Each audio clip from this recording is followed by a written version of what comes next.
CBSE കുട്ടികളിൽ എല്ലാ വർഷത്തെയും കുട്ടികൾ ഒരുപോലെ ചെയ്യുന്ന ചില മണ്ടത്തരങ്ങളുണ്ട്. ഒന്നാമത്തെ മണ്ടത്തരം, NCERTക്ക് വേണ്ടത്ര പ്രാധാന്യം കൊടുക്കാറില്ല. അതായത് NCERT ടെക്സ്റ്റ് ബുക്കിനെ അവർ മുഴുവനായും വായിക്കാറില്ല. അപ്പോൾ പറയും പിന്നെ ഞങ്ങളെല്ലാം വായിക്കാറുണ്ട്. ഇല്ല, അവർ വായിക്കുന്നത് ടീച്ചേഴ്സ് ഹൈലൈറ്റ് ചെയ്ത് കൊടുത്ത ഇത് പ്രധാനപ്പെട്ടതാണ് കേട്ടോ എന്നും പറഞ്ഞ് മാർക്ക് ചെയ്ത് കൊടുത്ത ചില പോർഷൻസ് ഉണ്ടായിരിക്കും.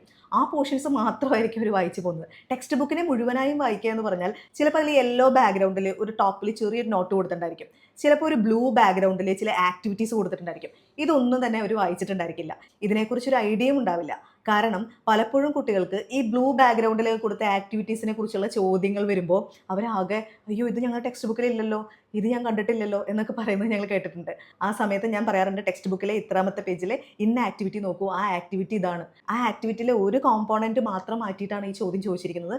നിങ്ങളുടെ ടെക്സ്റ്റ് ബുക്കിൽ അതേ ചോദ്യം തന്നെയാണ്, പക്ഷേ അതൊരു ആപ്ലിക്കേഷൻ ടൈപ്പാക്കി ചോദിച്ചിരിക്കുന്നു എന്നുള്ള വ്യത്യാസം മാത്രമേ ഉള്ളൂ. ടെക്സ്റ്റ് ബുക്കിനെ കൃത്യമായി കാണുന്നില്ല അല്ലെങ്കിൽ ടെക്സ്റ്റ് ബുക്കിനെ കൃത്യമായി പഠിക്കുന്നില്ല എന്നുള്ളതാണ് പ്രശ്നം. ആ ടെക്സ്റ്റ് ബുക്ക് കൃത്യമായി വായിക്കുക, മുഴുവനായിട്ടും വായിക്കുക.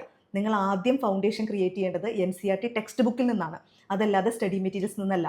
ഗൈഡും സ്റ്റഡി മെറ്റീരിയൽസും എക്സ്ട്രാ ക്വസ്റ്റ്യൻസും ക്വസ്റ്റ്യൻ പേപ്പർ ഡിസ്കഷനും എല്ലാം വേണം. വേണ്ടാന്നല്ല, പുതിയ ടൈപ്പ് ഓഫ് ക്വസ്റ്റ്യൻ പേപ്പർ നിങ്ങൾക്ക് പരിചയപ്പെടണം എന്നുണ്ടെങ്കിൽ ഇത്തരത്തിലുള്ള സ്റ്റഡി മെറ്റീരിയൽ നിങ്ങൾ പഠിച്ചേ പറ്റുള്ളൂ. പക്ഷേ before that you have to read and understand your NCERT chapter.